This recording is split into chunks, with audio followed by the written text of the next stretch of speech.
President Trump has recently threatened to cut off funding for the WHO since it dropped the ball during the onset of the coronavirus pandemic, and because the agency has become too China-centric. Withdrawing funds from the World Health Organization during a worldwide health catastrophe is yet another example of what a class act Donald Trump is.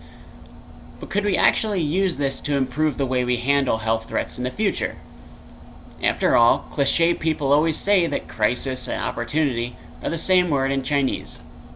It's actually not, but anyway, welcome to the Man of Jackistan, the show currently pending a catchier intro slogan. If you like topics such as reforming international organizations, then Jackistan is the place for you, and I'm your man. The production quality might not be amazing, this is still a work in progress. Chances are you'll hear the AC or some cats in the background, but I guarantee you'll hear some thought-provoking stuff as well. When he made this announcement, I don't think that Trump did so to be thought-provoking. I don't think he's a man with anything remotely resembling a plan, let alone some grand Machiavellian strategy on this one. Or anyone. He probably thinks he has some idea, but those of us located in reality know he doesn't. But let's imagine for a second that he is a visionary here. Or better yet, if any other human being on the planet were in the Oval Office right now. With that little caveat, assuming we had a leader with half a mind, there really is a way we could use this incident to reshape global institutions for the better. The 21st century has already posed challenges that are both timeless as well as unique to the modern world. Terror has always been employed as a tactic by the downtrodden, but insurgents hijacking planes to fly into skyscrapers is something new to the 21st century. Weapons of war have always posed a threat to civilian populations, but nuclear warheads and other weapons could wipe out a continent in like half a day. And pandemics have always occurred. New diseases spring up from time to time, but the speed of this latest virus spreading from Wuhan to Europe and North America was uncanny. The bubonic plague started in China, but that took like 3 years to get to Europe. The breadth of the virus is also shocking.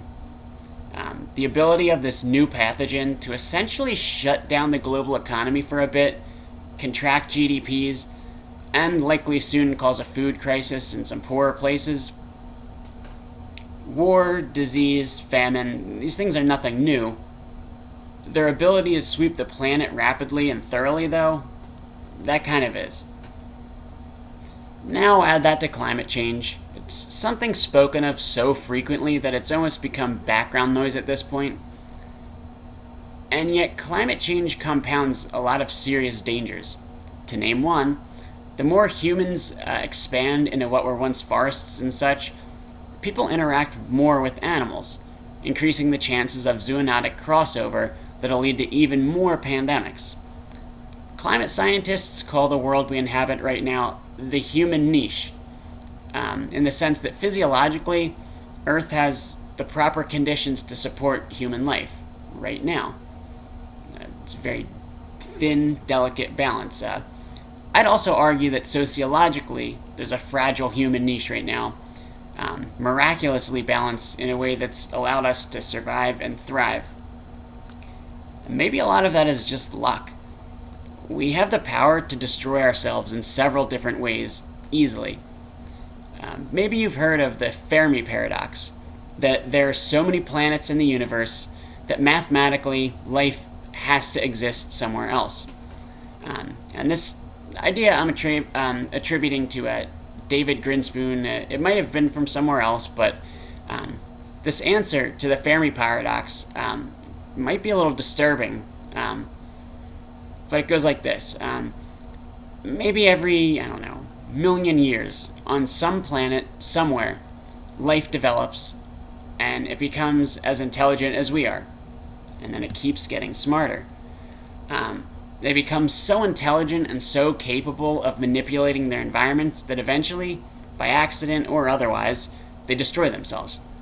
And therefore, at any given time, there will only be one hyper-intelligent species in the universe, although there have been and will be many more. We'll just never meet. It's pretty freaky, but kind of plausible, humbling. Here's the thing, though. We have the power, collectively, to destroy ourselves, and it's instinctual to try and survive. See danger? Run. Or hit it with a stick. Fight or flight. We evolved in a way that built around that basic formulation, that the world around us, including other people, are dangerous. And this isn't untrue, but I think that mentally framing what we face in a different way could do us good the world over. Given how interconnected we are, a flood in Indonesia could have some unforeseen consequences for Oregon or Egypt. So in a way, what hurts people here has the potential to harm anyone and everyone to some extent. Our worst enemy isn't necessarily the other people around us, though we should always stay vigilant. The point I'm trying to make is that many of the most serious potential threats we face are not things we can hit with a stick and make go away. They aren't the threats we're hardwired to face. 2020 is completely foreign from the world of even a century or two ago. The kind of subsistence world where each society or village has absolute autonomy, that isn't practical anymore, or even possible. Obviously, supplanting this with unfettered tyranny at the global level would make no sense. Yet, to make no changes to a 75-year-old organization, which much of the world deems inadequate, that also makes no sense. The UN and World Health Organization probably need an update. So Trump is sort of onto something, except not really. He and his Republican colleagues would like to replace it with nothing. That's their solution to a lot of things. It's nonsensical, it's irresponsible. If this brand of stubborn isolationism didn't work 100 years ago, I don't know why anyone with a shred of power would think it's a good fit today. The only explanation I can come up with is that Trump never actually graduated 10th grade history class, and the entire GOP has been replaced by robots that are only programmed to say yes to the president. The direction to go with the WHO, then, is to enlarge it, restructure it, widen its scope, fund it better. Currently, the World Health Organization operates on an annual budget of only $2.4 billion. America contributes a measly $446.5 million each year. Last year, we as a nation spent over 3 times that much money on 6 military surveillance planes, the P-8A Poseidon. It's still notable that the U.S. has been the top donor country for the World Health Organization, which kind of says a lot, that it's the largest contributor and hasn't even given them $500 million. And yet, still, the WHO has overall done some pretty excellent work, eradicating curable diseases in the third world, among other things. Yet, to be tasked with monitoring the entire planet's health on a budget lower than that of a large U.S. hospital, and couple that with the institution's lack of legal authority to actually do anything, and it's no wonder why it couldn't prevent the pandemic from spreading. The participation of countries is voluntary. China had the authority to deny the WHO's request to send people to Wuhan early on, and they did. The U.S. had intelligence from inside the country, relaying the facts of the matter to the White House. We had health experts there, along with a pandemic unit within the National Security Council, which Trump saw fit to disband because Obama, I guess. Definitive action from him would have gone a lot further in this situation, but this is about the need for this supranational institution and its ability to respond effectively. But Trump sucks. For the future, even if we multiplied the WHO's budget by like 10 times, up to $44 billion, so that it could have the resources and ability to proactively address issues like the coronavirus, it would ultimately end up saving nations money and lives. If $44 billion sounds like a lot, tell me, how much has COVID-19 cost the economies across the globe? And that wouldn't be the cost paid by the US alone. It would be split between countries and NGOs.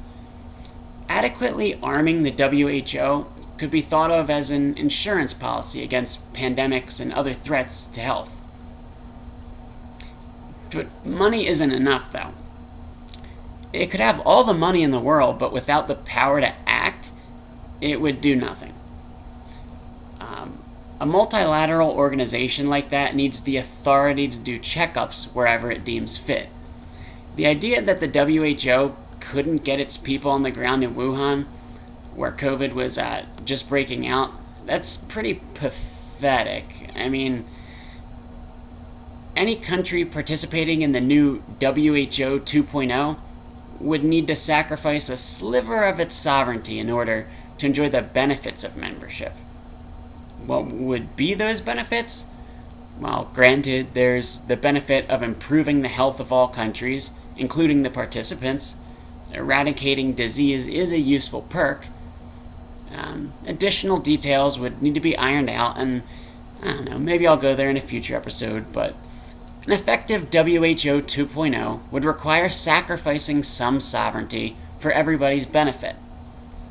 Hopefully, in addition to preventing things like pandemics, this would also provide a prototype for future cooperation needed to tackle things like climate change and other issues pressing the entire globe.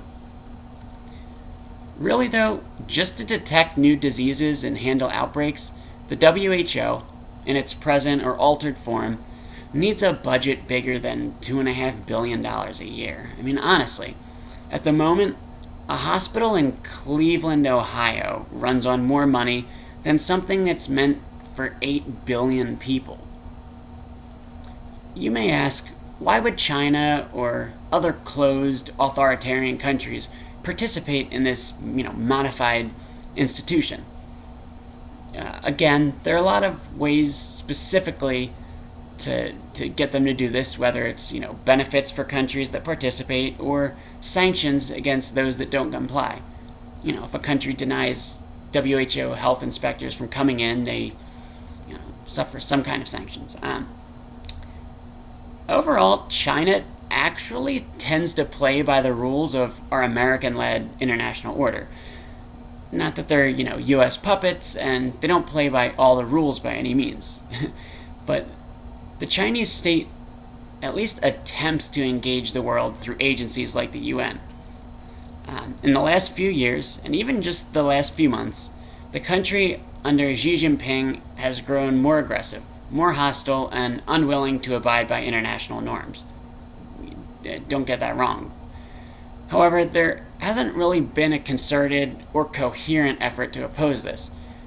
Trump says a lot of stuff, but the CCP doesn't take his tweets that seriously, like the rest of us.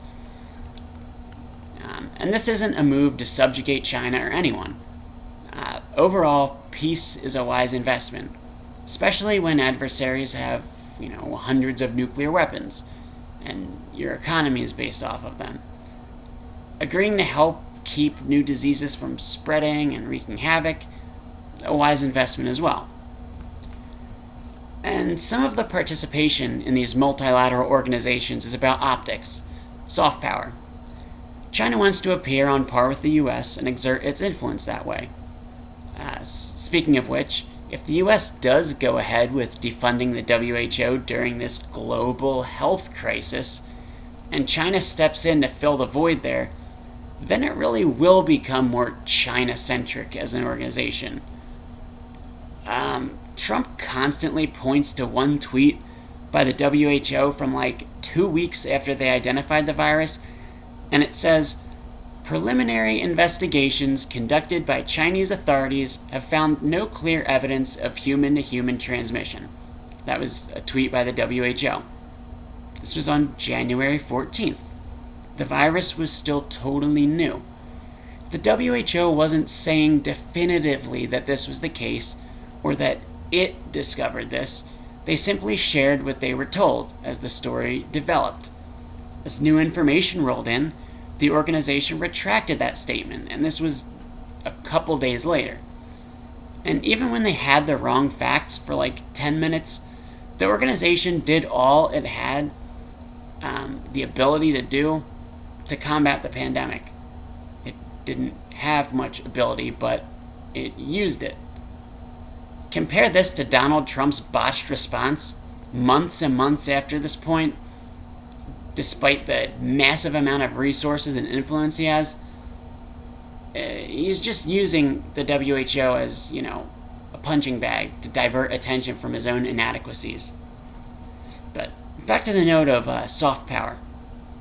I think one way we could make something like this WHO 2.0 work, or to promote world health in general, would be by having something like a scientific Olympics.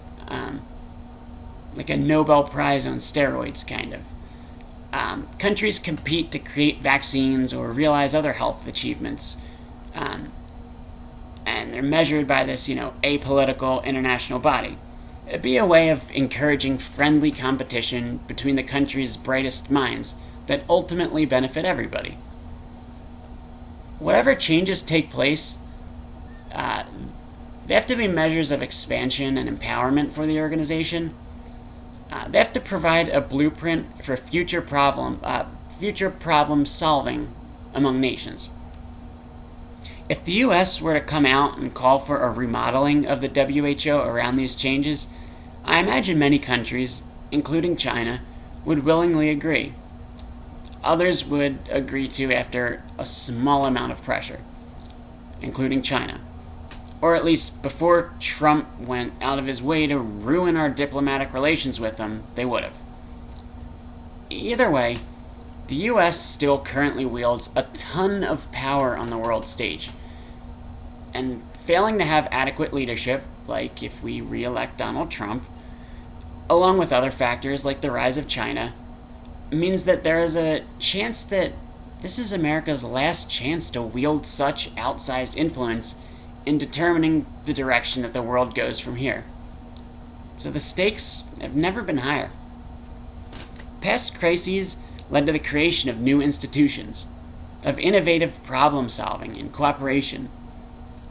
Generations that experienced war, famine, disease, and other morbid things lived up to the task of trying to prevent a repeat of those horrors. It's our duty to do that now in 2020. It's our generation's turn. And if we can't, then we'll go down fighting and die trying. Otherwise, we may succumb to other types of fighting and die from not trying. So, what kind of world do you want to leave to the next people who inhabit it? What legacy will we leave?